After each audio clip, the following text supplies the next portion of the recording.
Honestly, when I first started watching this anime, I couldn't help but see the similarities between our male lead Kohaku and Itsuomi from A Sign of Affection. They share a very specific vibe. Both are strikingly gorgeous, extroverted, and have that distinct, light-colored hair that makes them stand out in any crowd. Not just that, they are both experienced in dating in one way or another, and most importantly, they get jealous in a very similar way. However, I do feel like there is one key difference. Itsuomi feels like a final product, a man who already knows exactly who he is and what he wants. Kohaku, on the other hand, is still a work in progress.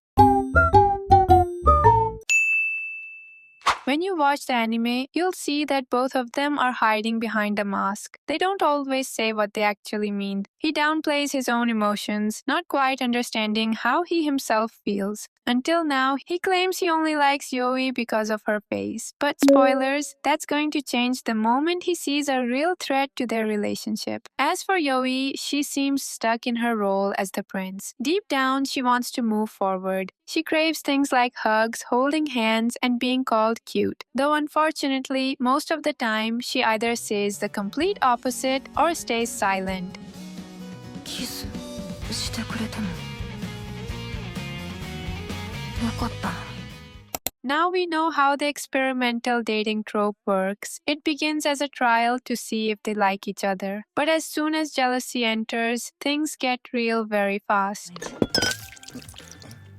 Oh, sorry. Something similar is about to happen here, leading to the moment where we finally get their first kiss. So it starts when Yui goes to help Oji choose a gift for his sister instead of going out with Kohaku. While they are out shopping and having a good time, he confesses his feelings to her. On the other hand, Kohaku's childhood friend Yoshiko is also introduced, but she doesn't actually like him in a romantic way. Instead, she has a crush on Yoi's father. She bribes Kohaku with information about a famous sweet shop just so he accompany her to the curry restaurant. Coincidentally, Yoi isn't there when they arrive, but Oji sees them. He completely misunderstands the situation and confronts him, telling him that he should be more sincere with Yoi, while also revealing that he has confessed to her too. In other words, he has officially gained a rival. The next day at school, Yoi feels bad for ditching him earlier, so she decides to be proactive. She messages him and they meet in her empty classroom. He acts like nothing is bothering him, but it definitely is. Still, when she suggests going somewhere after school, he lights up. He mentions a sweets place his friend told him about. Now that their plan was set, just the thought of going on a date with him makes her blush and she walks away, while he's still thinking about Oji, but he quickly shakes it off. When they reach the shop, it turns out to be very popular, and naturally there are long lines. It's also incredibly hot, and he's basically melting because he doesn't do well with heat. So they decide to get takeout and eat at his place instead. She knows this is a big step in their relationship. That's why, even though she's nervous, she decides she's going to be proactive.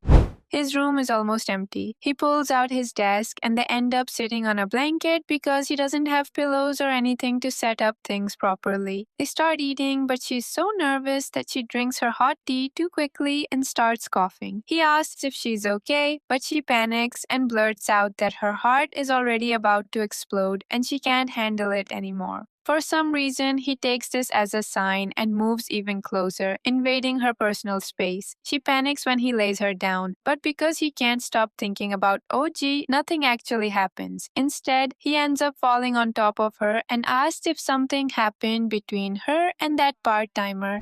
Honestly, this isn't the first time something like this has happened, and it definitely won't be the last. The author really loves building tension and then pulling us back to reality, but it makes sense and it's pretty understandable. As Kohaku says, he has experience being physically expressive, but Yoi is brand new to this. That's why he wants to move slowly for her sake. Still, neither of them are pros at relationships yet, so they mess things up. She tells him that she went shopping with Oji after canceling their date. That's where he confessed. She didn't thought it was worth telling him because she turned him down right on the spot. She even apologizes, but he's clearly a little upset. But then he mentions his childhood friend during their conversation, and she begins to feel jealous. She sees her picture on his phone and gets upset because she is so beautiful. Finally, she voices what she is feeling, admitting that she hated the idea of him going to their family shop with another girl when she wasn't around. Soon, the misunderstanding grows as he never really gets the chance to explain. She's upset about the childhood friend, and he's upset because she didn't prioritize him. Personally, I feel like she was more in the wrong at first, but that changes slightly when he shows his insecure side. He admits that when she's with OG, her face isn't the same as when she's with him. Then he adds something that makes everything worse. He says that if OG had asked her out first, she probably would have gone out with him. That makes her even more upset, and she storms out of the house, thinking that maybe she was the only one who believed their relationship was something special, and almost immediately he realizes he messed up.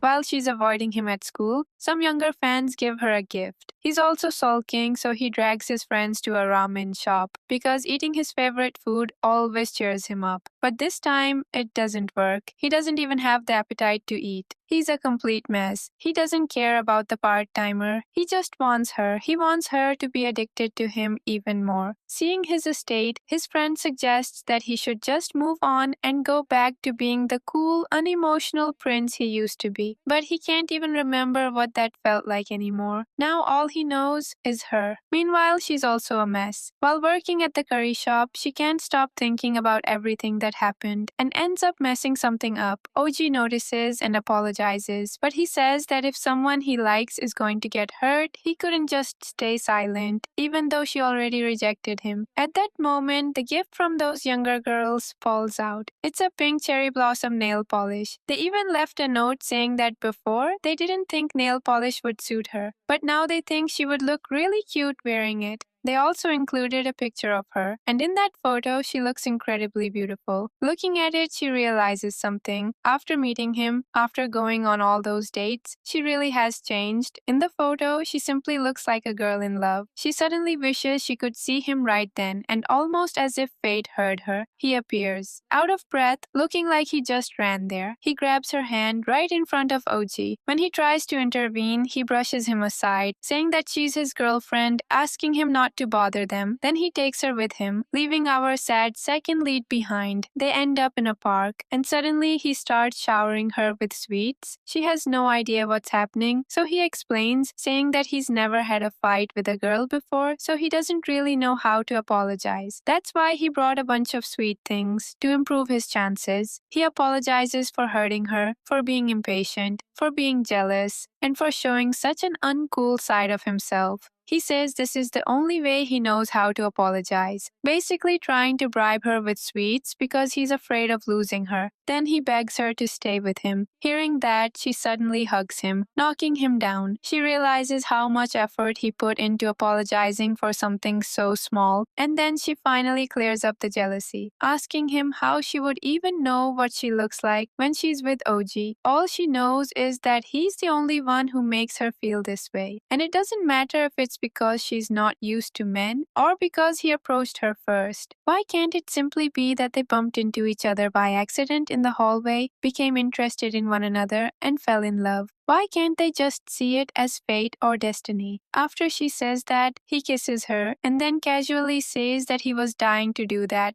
and that anyone would have done the same after hearing something that cool.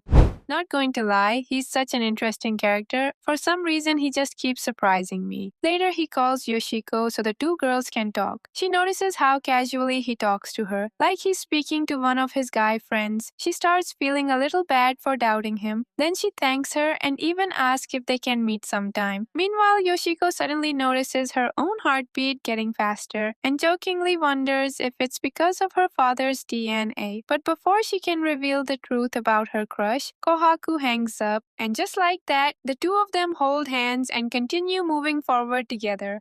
It's funny how I kind of started this as a character analysis, but it turned into a small overview of the upcoming chapters. Either way, these two still have a lot more to learn. And as for the anime, I'm really excited to see how they handle the upcoming family drama, festival chapters, and the rest of the story arcs. But I think that's it for this video. I hope you enjoyed it. Thank you for listening to me. Take care of yourself and goodbye. I don't really wanna hurt you, but I can't control the pain. If you're sticking by my side, maybe we could be okay. Okay, maybe you could be the change.